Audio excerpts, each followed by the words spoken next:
We thought about how to do a panel for this conference, and one of the things that the team were really keen on here was to kind of break down some of the stigmas and challenges that using social media has, namely like chasing the algorithm, what it takes, but also like how we build a healthy relationship around that and how we can leverage it to build a career. So we've got two really amazing artists with us who have been doing that. We're going to have a little chat about what they do and how they do it, and then we're going to try and save some time for some really like practical questions towards the end of like how we can maybe do what they do. Do you maybe want to start by introducing yourselves? We have Cuckoo and we have Yao. Maybe we could just start by introducing yourself the way that you like to introduce yourself and what you do. Do you want to go first, Cuckoo? Yeah, hello. I go under the name Cuckoo. I have a real name, of course, which is Andreas. Just started out finding an artist name for my music project, and it became Cuckoo. I make music and art, and I have an animator background. I've been working with visualizing music on stage live, making animated shorts, music videos, and at some point I got fed up with all of that, and during that time I was pursuing my musical journeys on YouTube more and more, and at some point I felt like, yeah, I want to do this now, and I kind of cancelled all other gigs, and now I'm full-time Cuckoo. Hi, so my name is Yao. I'm an electronic musician from South London. I guess I'm most known for jamming out on Electron boxes with Modular. Instagram's where I mostly do that.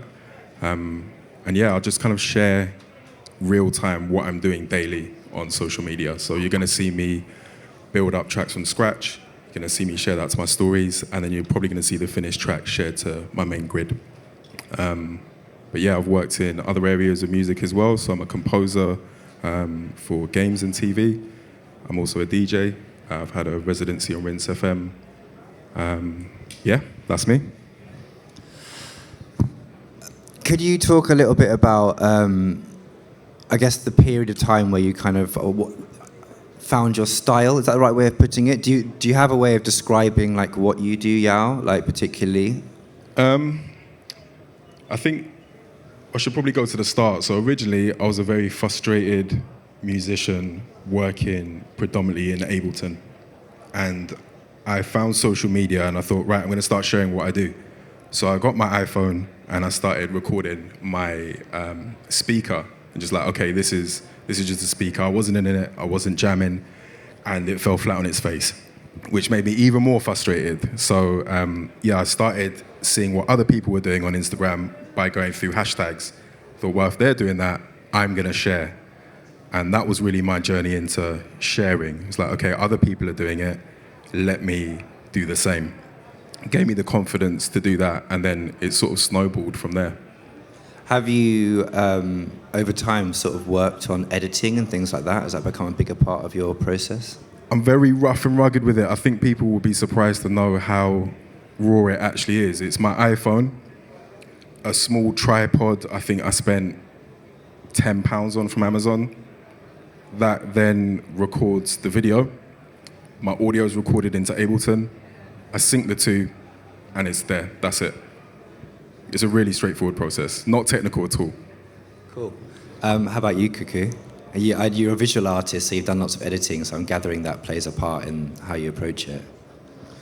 Yeah, as a background in animation and film and visualization, I was already a camera nerd very early on, so appreciating high-end, like medium high-end cameras, and of course phones are getting better and better now, but as I started out, phones weren't that great like 10, 12, 15 years ago. So I usually, for YouTube, I shoot with proper cameras, some lighting equipment, record on either something small and portable or through my audio interface.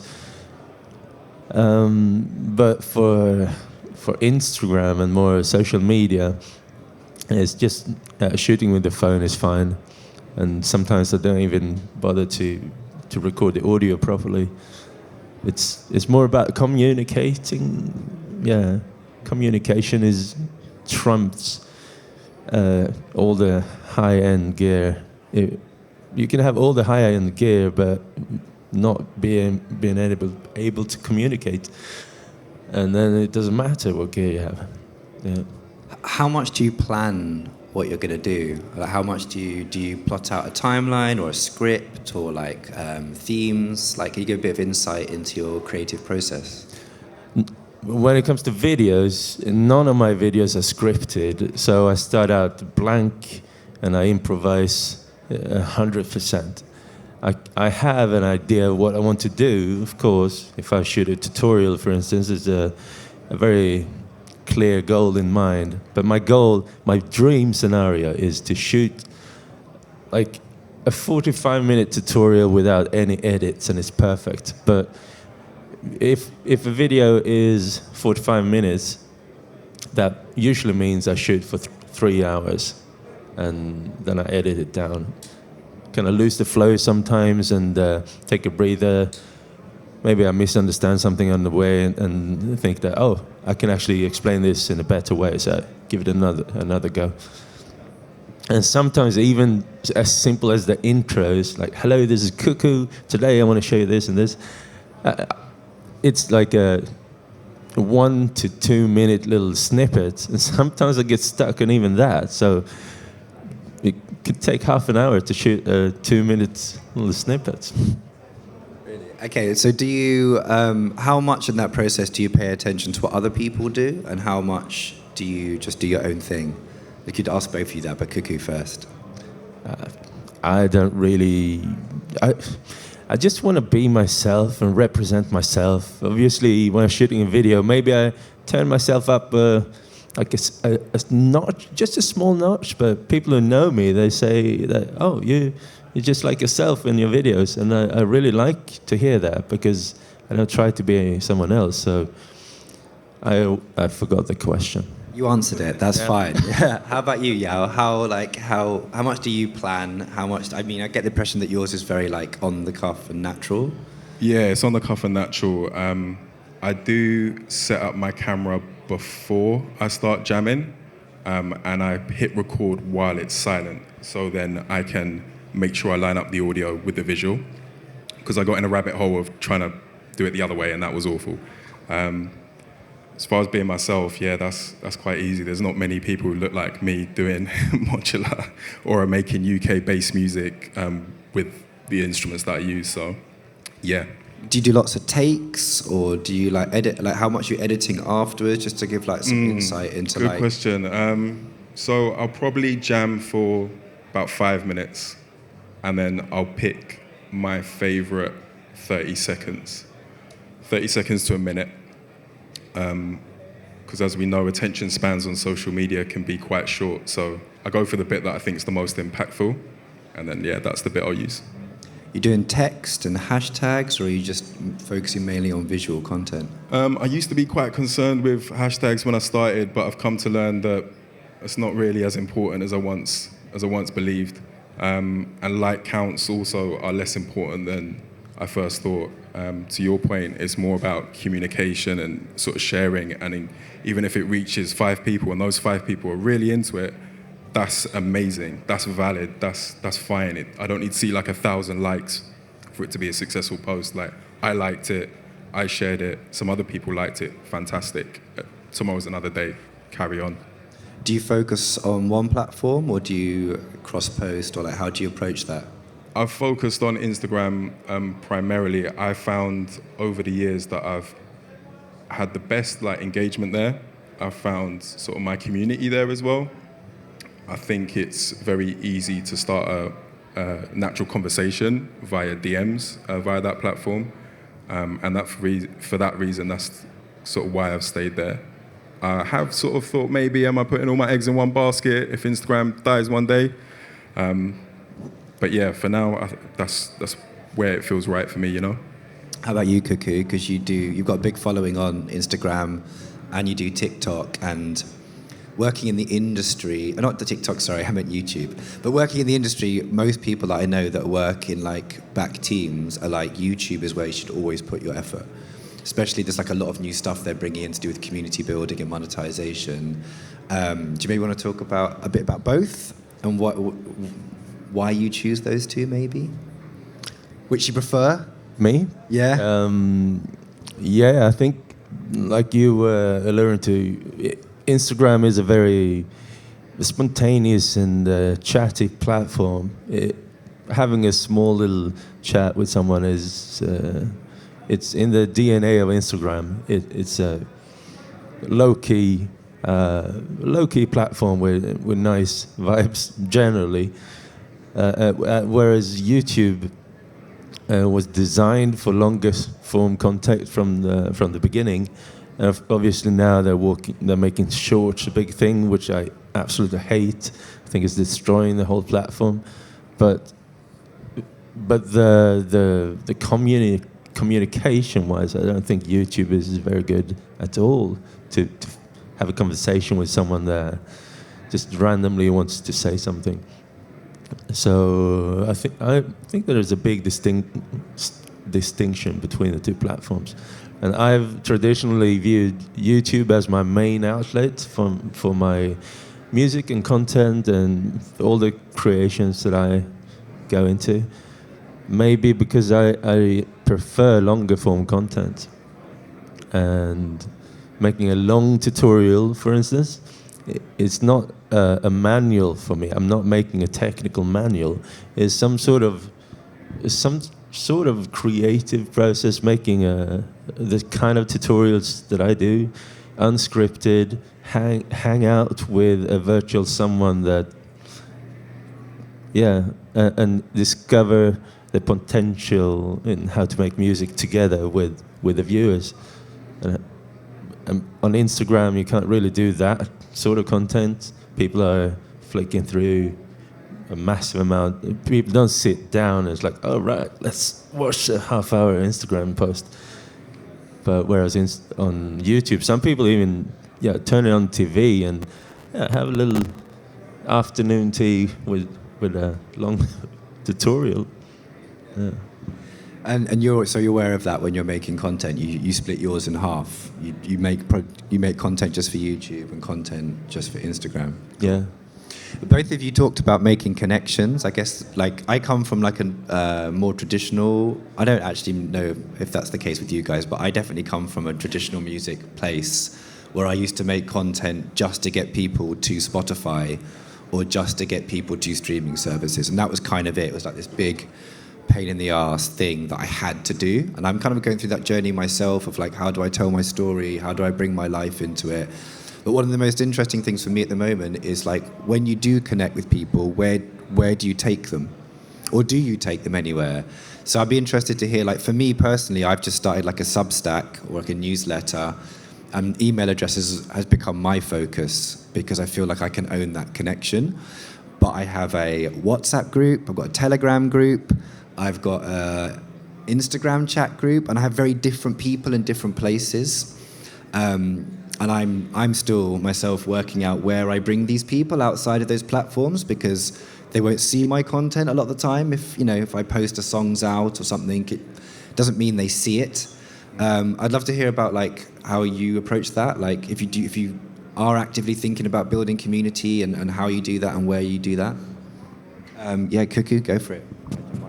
Yeah, it's a good question. I think it ties down to a little bit how professional do you want to be and how professional are you in regards of how much of how do you picture yourself? Do you picture yourself as a community leader? I don't. I'm just an artist.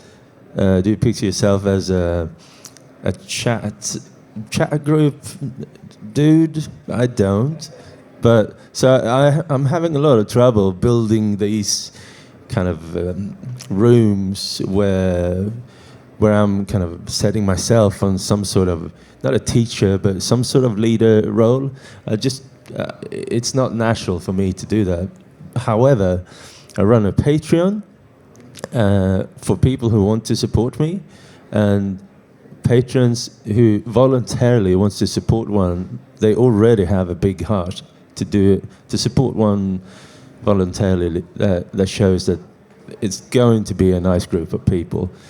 And but my Patreon is not very super chatty. Maybe they're a bit like myself. They want to support one, but only occasionally want to reach out for a chat. And in Patreon, there is also a connection to Discord, so you can create a Discord server with organized chats and everything. I have that, but I'm not very active, but it's there, so try to keep an eye on it if someone reaches out or something happens there, which is maybe a couple of times a week. There's a little chat. And also on Patreon itself, they have some sort of chat groups, which can be for both paid patrons, but also for the free Patreon tiers.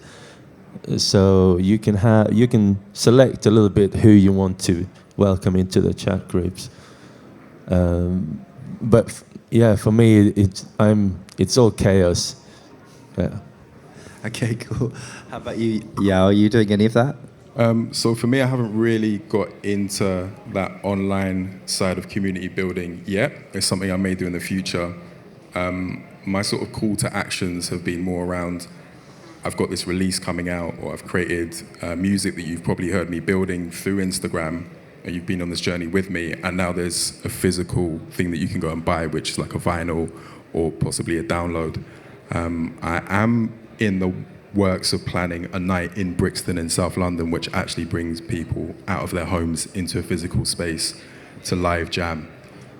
So that's in the works. I think I might announce that later today or tomorrow. Amazing. So yeah.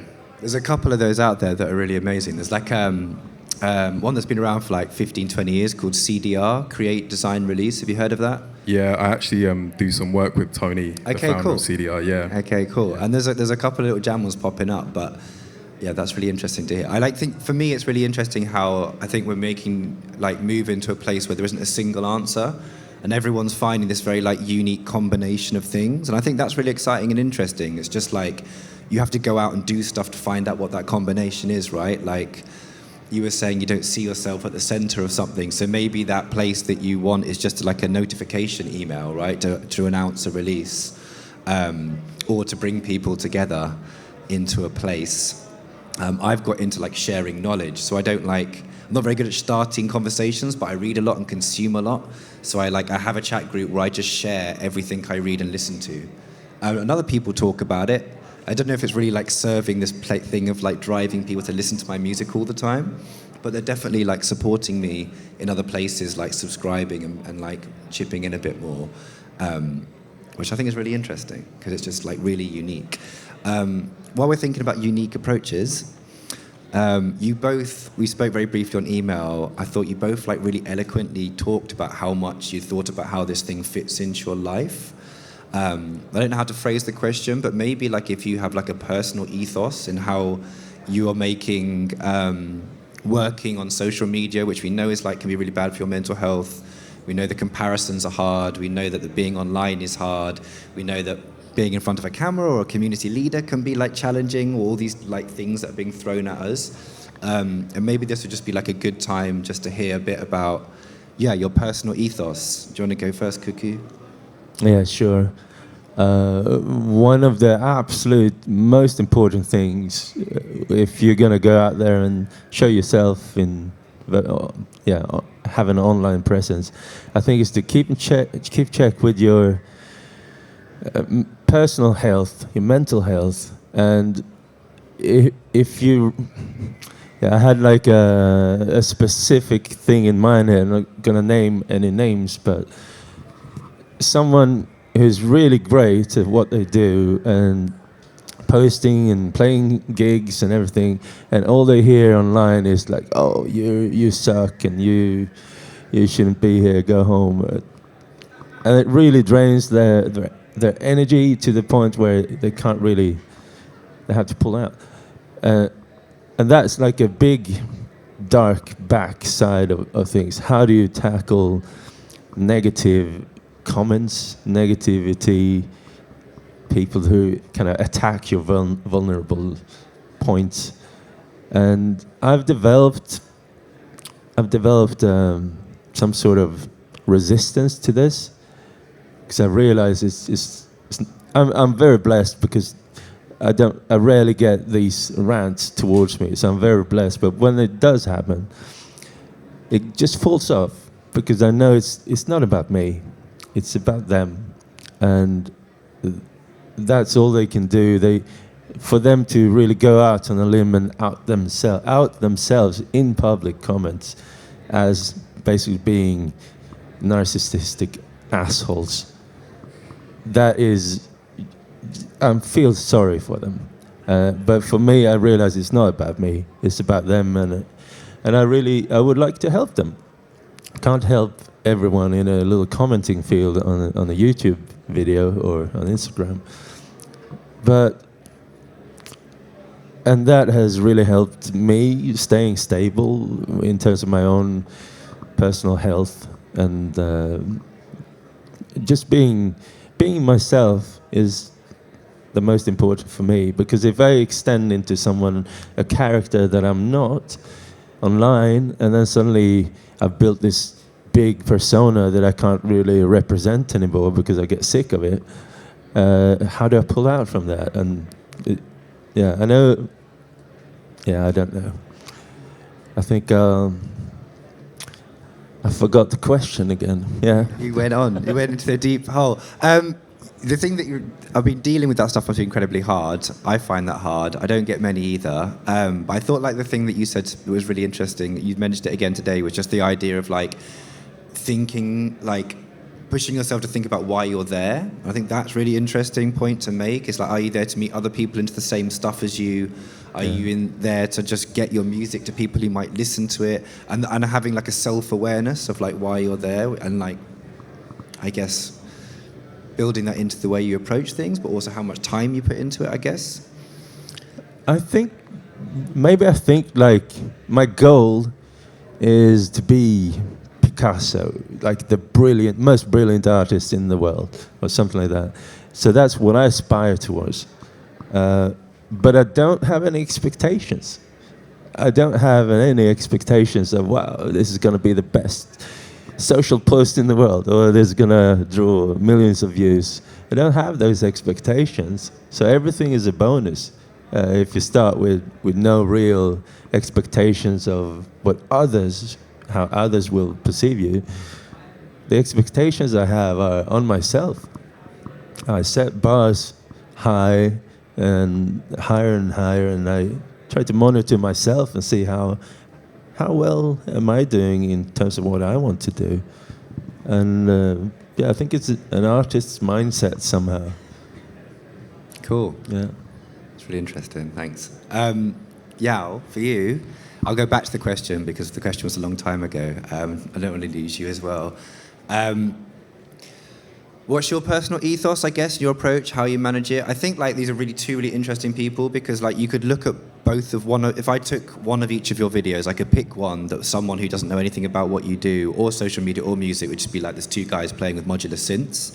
But you have these like really different, unique worlds around what you do that are unique to your personality. And it was interesting about how you're thinking about your Rinse show, and this kind of like, your world is very different. Your worlds that you're building around this simple, what people think is this simple thing of like social media output is really different, and how it all connects.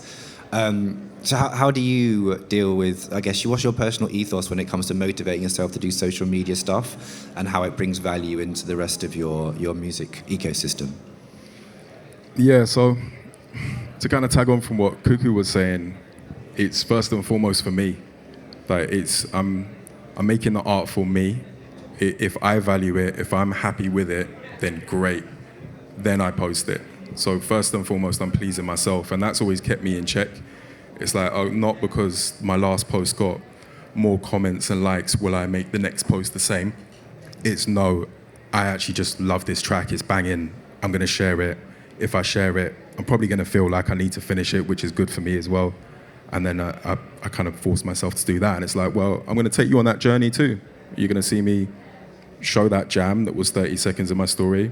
Then you check my story maybe later that day or the next day, and it's more evolved. And then a week later, I might be saying it's released, or a month later, you might see it in an EP.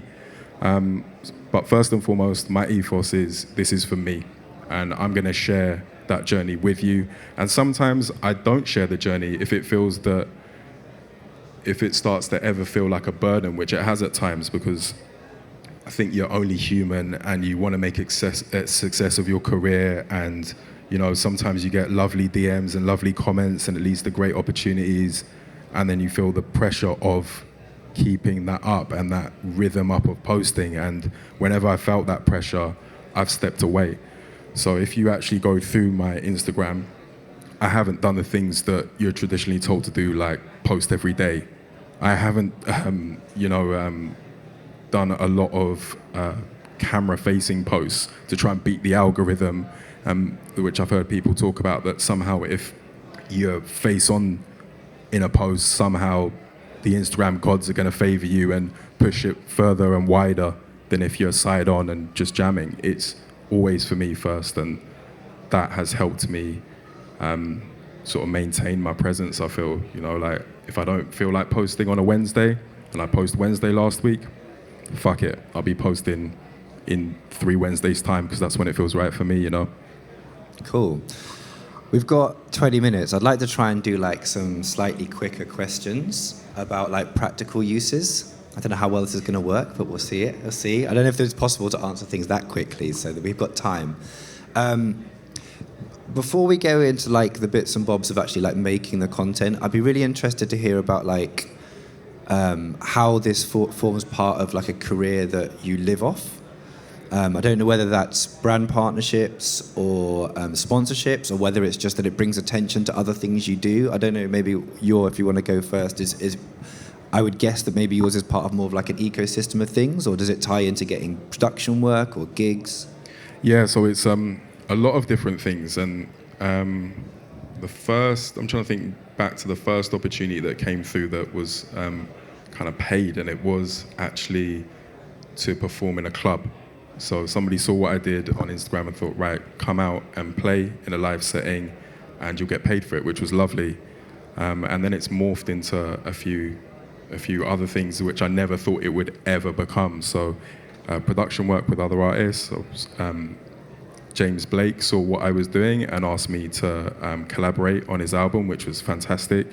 I've had composers and a head of audio in games companies that have approached me, so that's put food on the table.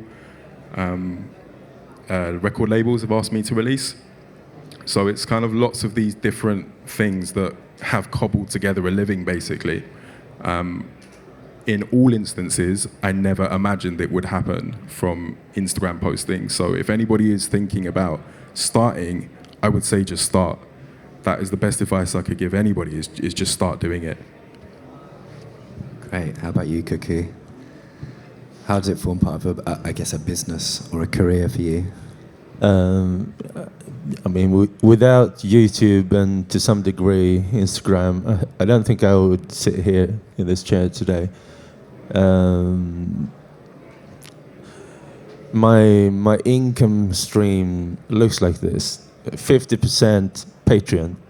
I get a bunch of supporters supporting me out of free will on Patreon after my hard work over the years. The other 50%, or maybe 30%, my web store. I release samples and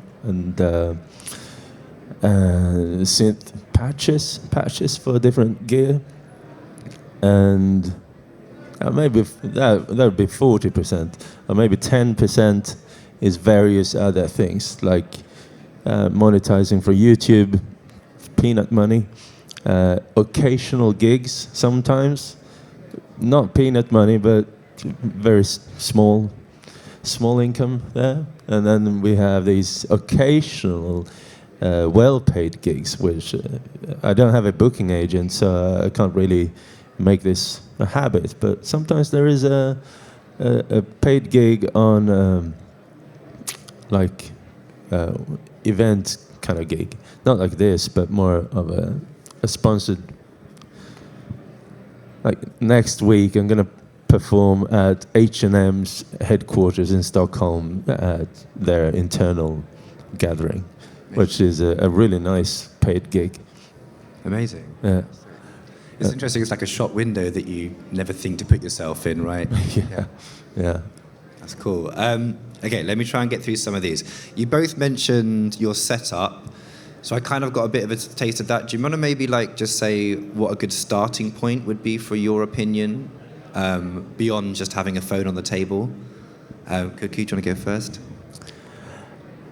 I think the starting point probably should happen earlier than thinking about wanting to post something. I think it's all about the art that you pursue. If you're already into it and feeling comfortable with it, start with the music and start with the art you're doing, and then the actual posting and being present on Instagram or something like that, it's not as important in the beginning, I think. Once you feel like you have a good, you feel confident in what you're doing, take a couple of steps out, show yourself, but don't set the bar too high. So people are connecting to things. People are connecting to both super professional, polished, amazing stuff, but also stuff they can relate to. Maybe some other people are just starting out and they're seeing someone else that just started out and is like a couple of months only ahead of them, and that inspires them. They connect to that. Instagram and social media is a perfect platform where you can connect with people of all kind of levels. So don't be afraid to set the bar too low. It communicates. Yeah. How about you, Yao?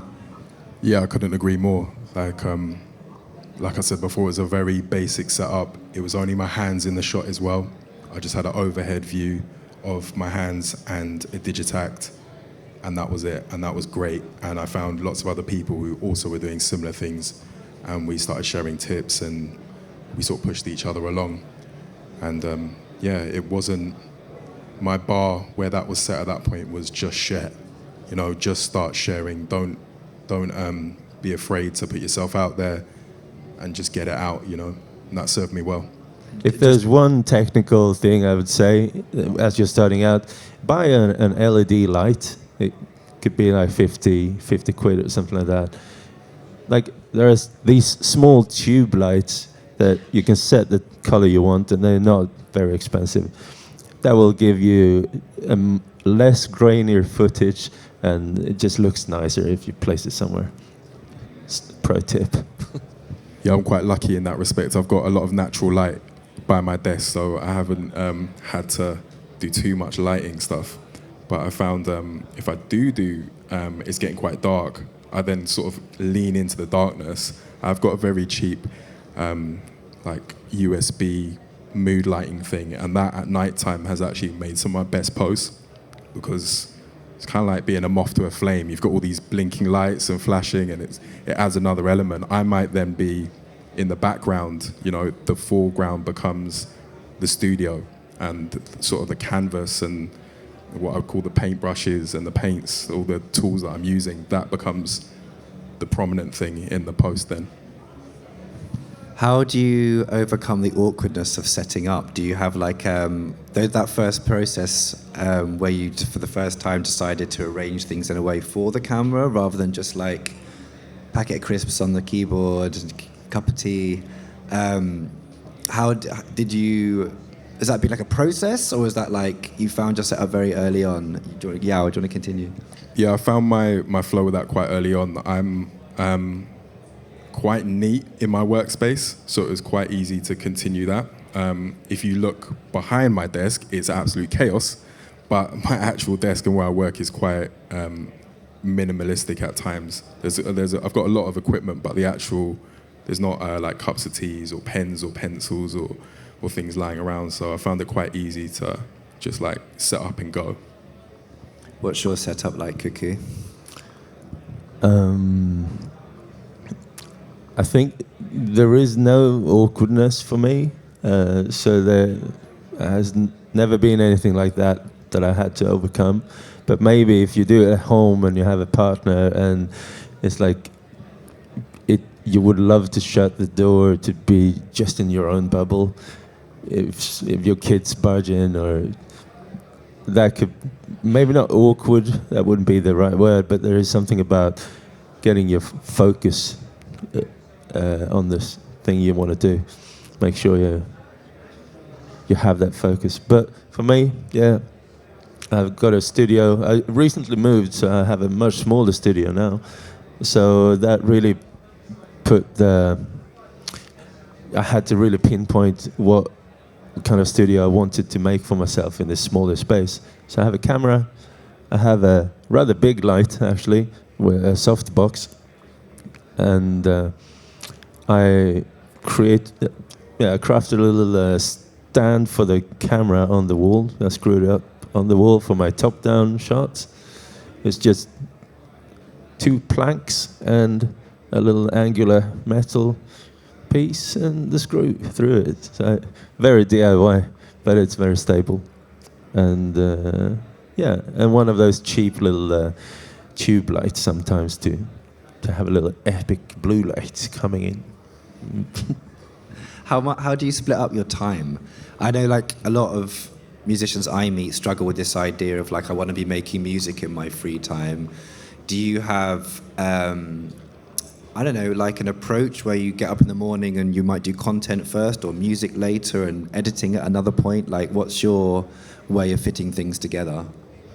For me, this is my full-time work. So I have the work day, and I'm also a dad, and I have a partner and family obligations. So my day looks like this. I'm the morning person in the family. I make sure my kid is in a great mood when he leaves for school, make a lunch pack for him, and then my work day starts. And usually it takes a while for me to get into the creative mood, and I'm not a robot, I can't just switch it on, so there is maybe even an hour of overlap that I need to somehow mobilize my creative engine. And for me, it's all about, I usually have a project. So learning a new synthesizer because I want to make a video about that synth. It takes a couple of, maybe a week to learn it, maybe a couple of days, depending on what it is. And then the actual day of shooting, it's also quite draining because I know I want to make it in one take, which I never managed to. So I'm preparing to shoot for about 3 hours. And then I just do that. try to be focused. And I realized that if I lose my focus, I just turn off the camera and take a break. Maybe when I lose my focus, I turn off the camera 1 hour later when I realized that this last hour was really not up to standards. Yeah. Do you work late, or do you finish at kind of like regular times to go back to family life, or is it like a mix? Depending. Yeah, try to be in office hours kind of a thing, but sometimes I stretch it out a little bit. But yeah, back to family man. Yeah. Cool. Good. I think it's good to talk about that, right? Like we have like actual lives around these things, and you can be present in both and have a career and be present, right? Yeah. But there is a fine line, especially if you have an artist mind. I saw a funny, stupid gag on Instagram this morning.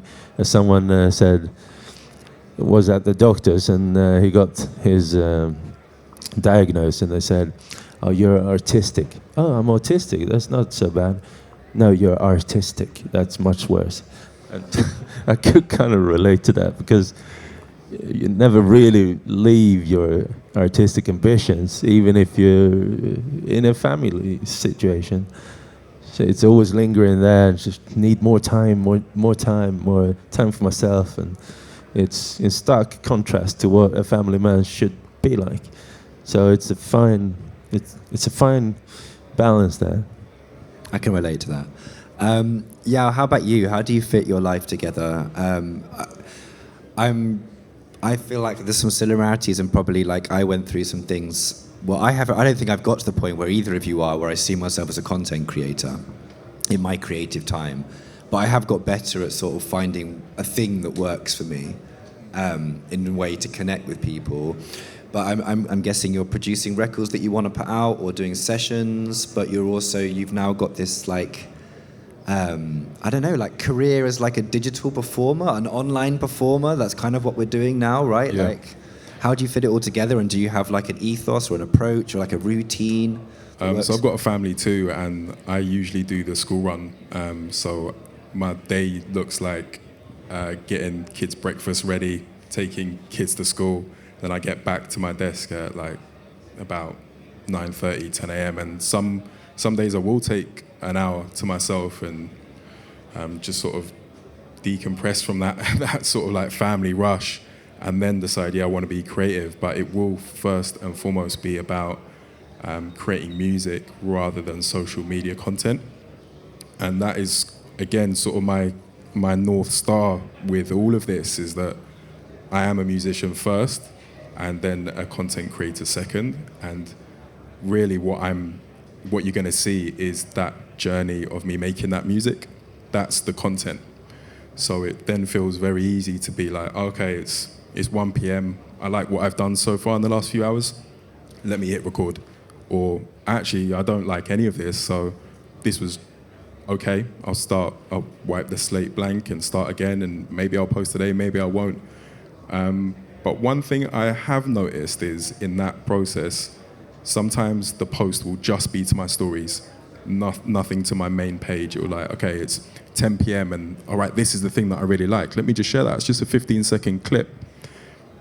The engagement that I get from those posts can be invaluable just in DMs, and I find people are often more willing to have a deep, open conversation about art, or maybe even approach me for work via stories as opposed to what I would post on my main page. So I learned a long time ago there's actually a lot of value in those 15-second clips at 10 p.m. when, it feels like I'm okay with this art, I'm happy with it, let me share it.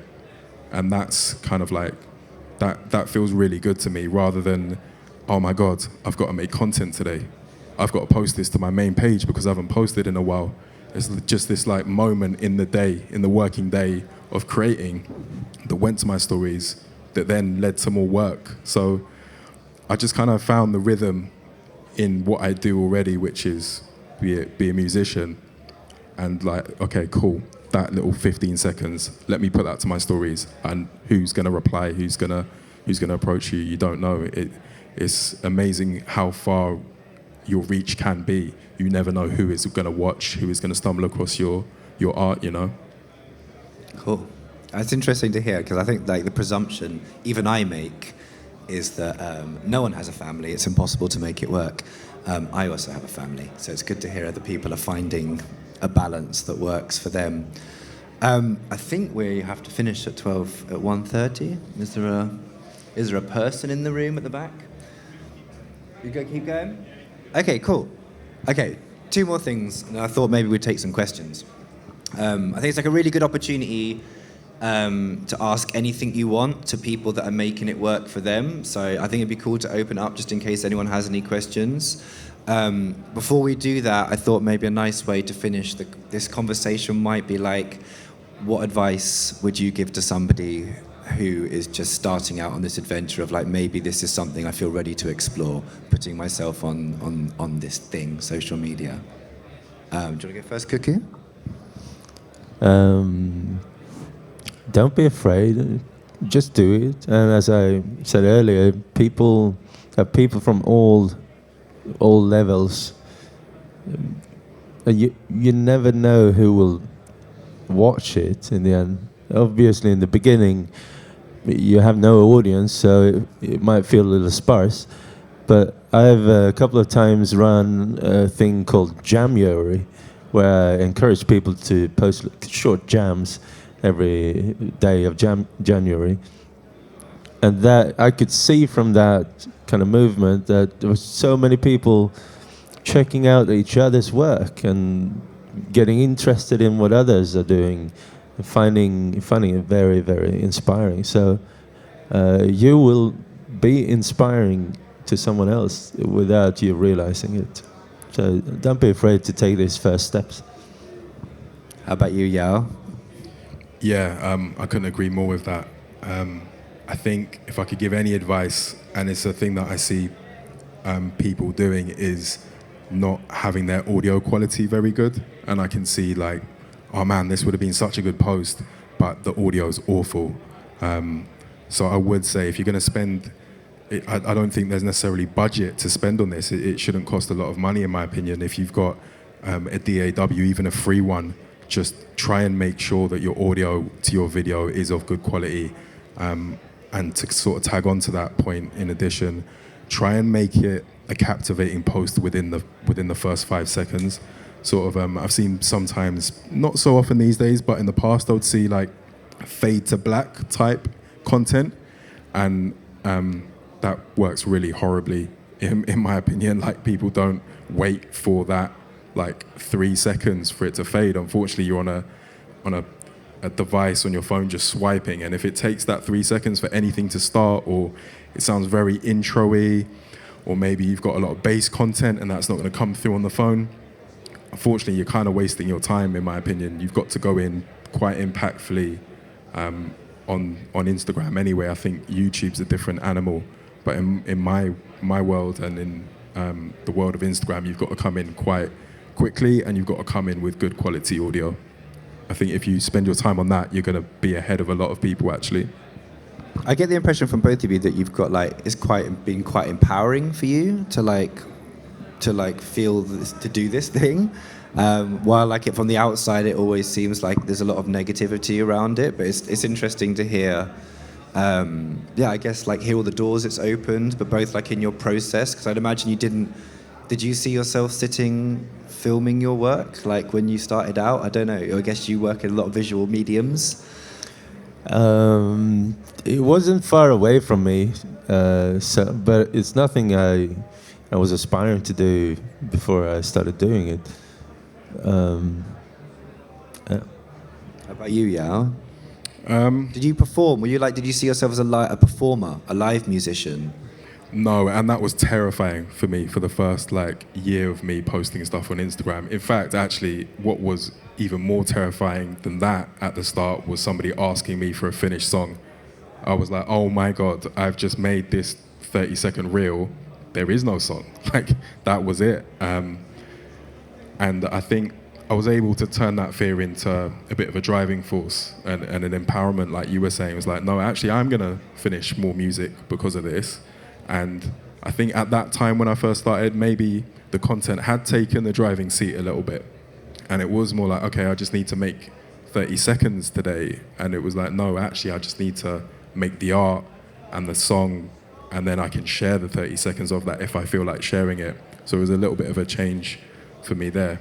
But yeah, it's been hugely empowering. It has, without a doubt, changed my life. So when I hear people talk about social media in a negative light, yes, there are negatives there, but I think you can focus on those positives, I think maybe some of that negativity might be related to going into some sort of...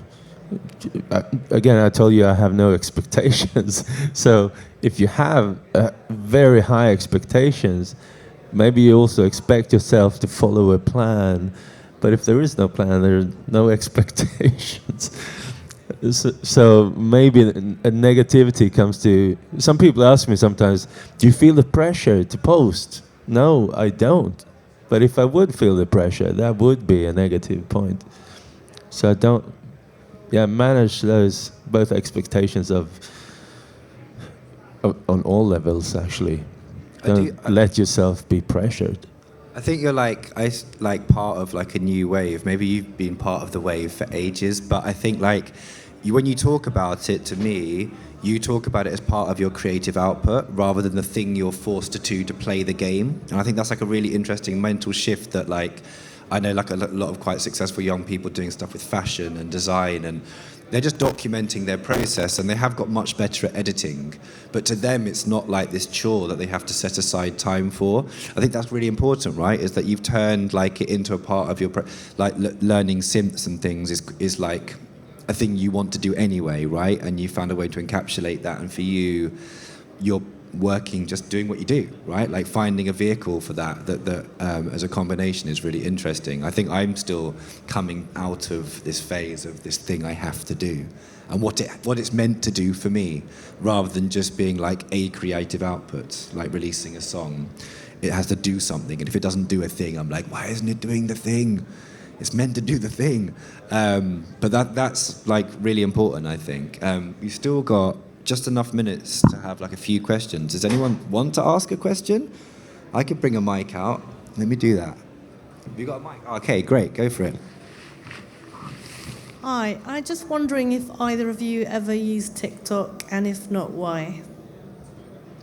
I have a TikTok account, but mostly just to secure my name there, so no one else takes it. I feel like TikTok is more a game. If you're not playing the game of TikTok, maybe it's just not worth it. Maybe it's just like shouting in the void. I'm not sure. I've seen TikTok. The TikTok format is a little bit maybe outside of what I find interesting. Maybe there is a way, but I don't know. How about you? Yeah, I feel the same way about it. I started repurposing some of my Instagram content onto TikTok, and it felt like I was playing the game. It suddenly felt like I wasn't being very true to myself, and I noticed I wasn't getting the kind of... I didn't feel like I was reaching my community or my people, or the people that I wanted to reach with my content. It felt... Maybe it's... I'm not quite sure how well this world does within that world of TikTok. I think it does better on YouTube. I think it does better on Instagram, where it invites more organic communication between people. I didn't feel that in TikTok. And I feel like that's maybe for a much younger demographic for different type of content. So I'm kind of at peace with that. And I do have a TikTok account from that time that I tried, but I haven't been active on it for a while now. Yeah. I do like a bit of everything, and I used to think that about TikTok as well, but I'm starting to like question it now. I spent some time not using it to post, and spent some time just like being entertained, but not by the stuff that's awful. And I have found myself in like some really interesting like analog synth enthusiasts pages, a couple of like quite a lot of people doing like playing of old records and like talking through like the history of electronic music, sometimes really badly because they're not that old and they don't understand some of the context. But I've started to discover a lot more like what I would call like context things on TikTok. But again, my content doesn't connect there in the same way it does in other places, which might be audience, it might just be like participation, I'm not sure. That's interesting though, because like I feel there's almost two strains that we're talking about. There's like education and then there's entertainment, and there's a happy medium between the two, and maybe one day TikTok could be that place. But yeah. One of the things that I was going to share with you as soon as we finished is something else I found there called Echo World, which is like a bunch of people doing jam sessions, producer jams on like laptops. And it's just like a cafe or a bar in East London. And evidently it just works amazingly well for content, right? Because all the content is, I've never met this person before, and she just showed up and did this amazing performance or played these amazing tracks. And it's building like a very bubbly community around it. But I'll send it to you, because it was definitely, it was one of the things that made me be like, oh, this is something different happening here. And people in the comments were like, where is this? I want to come down. Oh, I went to this last week. Oh, this, like, and I started to see some evidence of like maybe things that I didn't believe happened on TikTok. So I'll send you those. Sorry, was that useful? Did you want to follow up on that? Was there a follow up? Could we get the mic down the front again? I was just curious why, are you looking at going into TikTok? Are you a TikTok fan? I'm actually interested because I just use Instagram at the moment, but teach students who, none of them, they all just look at TikTok. They don't look at Instagram. So obviously the younger demographic, the people who, the new blood in this, I'm also a sound artist, there's really nothing on it either around that area. So I'm just kind of thinking maybe that's the new frontier. Maybe, but say with my students, they're all they're all TikTok. Yeah, 100% And Snapchat as well. And Snapchat is still alive, especially in America. Yeah. Yeah, in Norway it seems to also be big. Yeah. Okay, there you go. Amongst the kids. Does anyone else want to ask any questions?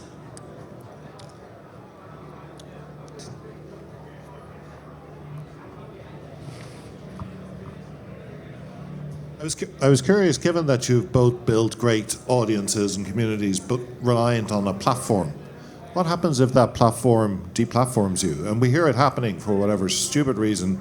Instagram shuts an account down, YouTube shuts an account down. You don't own your audience, they own the audience. Have you thought about what you would do as a backup plan B? For me, for many years, I've been thinking YouTube's biggest competitor is YouTube, because they're so big. So if they mess up big time and people leave, it's on them. They can make horrible mistakes, and so I haven't really thought about it that hard. But Patreon is also a platform. I'm using that platform, and I think they are in it for the long game. The web store is also a platform, and with the web store comes an email list of all the customers, which is also a thing on its own that can be used even if the web store falls at some point.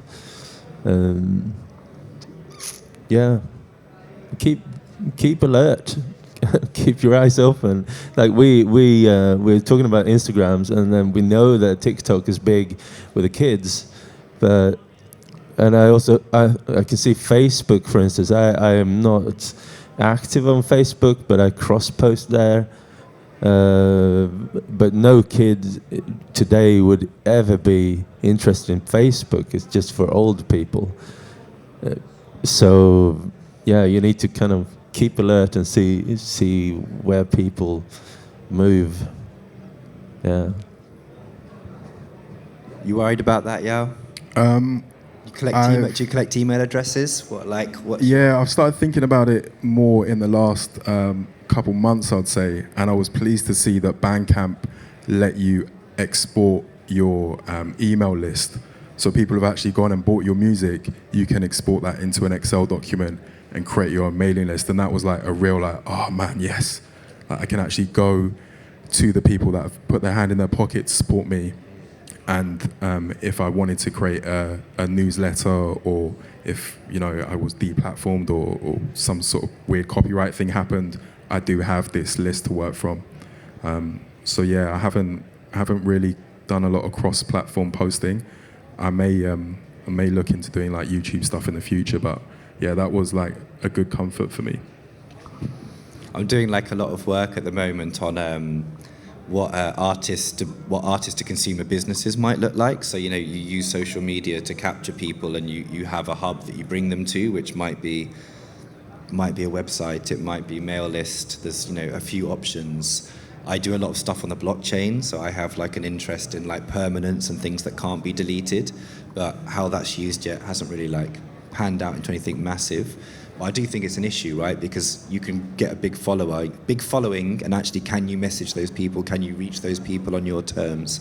Not a lot, no. And I actually know like a drum and bass producer who lost like his Facebook and Instagram account like 4 weeks ago. 40,000 followers on Instagram, like 8,000 on Facebook, and he still hasn't got back in. Which he probably will, but I think it's like, it's becoming a problem, right? It's becoming a question we need to ask ourselves.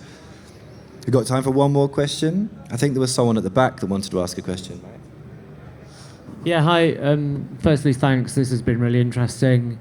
I just wanted to ask about social media and the fact you're using it professionally.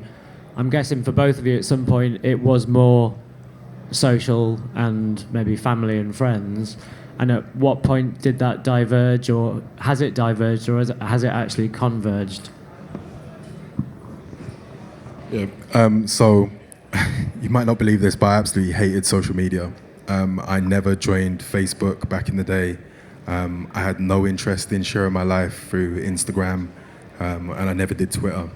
It was purely like, okay, I'm an artist and I want to share my art, and that was being my intro to social media. So yeah, I'm probably quite unique in that way. I don't have a personal private Instagram account. I only have my True Cuckoo Instagram account.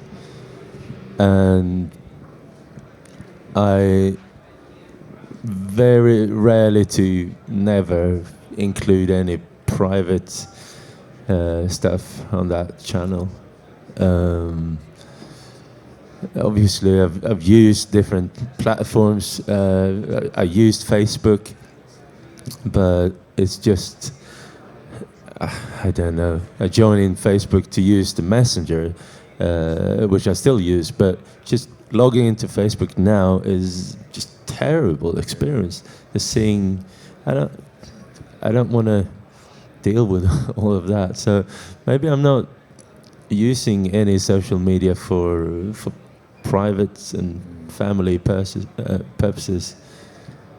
But since the artist is such a big part of myself, my Cuckoo Instagram account is a big part of who I am. So I'm not sure if that answers anything.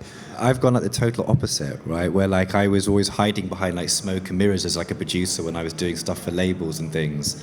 And actually now like a big part of my music is I sample my day-to-day life. So like I have a single that's made out of my daughter's heartbeat. And a big part of my process has been overcoming that thing of like being 40 is not cool and having kids is not cool, right? And a lot of my content has my family in it. So I've gone like the other way, where that's been like a big step for me to kind of be like, no, this is my life. But I do think that when you look at the numbers, 90% of Instagram usage is DMs. That people just aren't using social media for socializing anymore. It's just not a thing. They use it for entertainment. It's become short form entertainment. And you know, the research supports that all the kind of community stuff is happening in WhatsApp, happening in DMs, happening in Telegram, Discord, and private chat groups, which is why I've started trying to sort of experiment with that. Like, what happens if everyone that messaged me and says, I like your song, if I respond with, oh, thanks, I've got this chat group, do you want to join? And some do and some don't. And some join and leave straight away. But I do have a group of people where I can share a song and they'll be like, oh, I like this one more than that one, or I love that recent video. And that's been encouraging to me because I felt like social media had like lost that. So I guess I've got a bit more than that, a bit more back from sort of that kind of socializing personal thing. I think we're out of time. Thank you so much, both of you, for all your insights. It's been really great. Is there anything you want to just share, your like social tag or something? That's what we do, right? Yeah, my social is Yao, YAW _on _Insta, or you can just type in Yao Evans and you'll find me. Yep. And I'm True Cuckoo, one word. Go there. Simple and straight to the point. Thank you very much. Thank you. Thank you all for coming. Yeah, thank you guys. Yeah, thank you very much, everyone.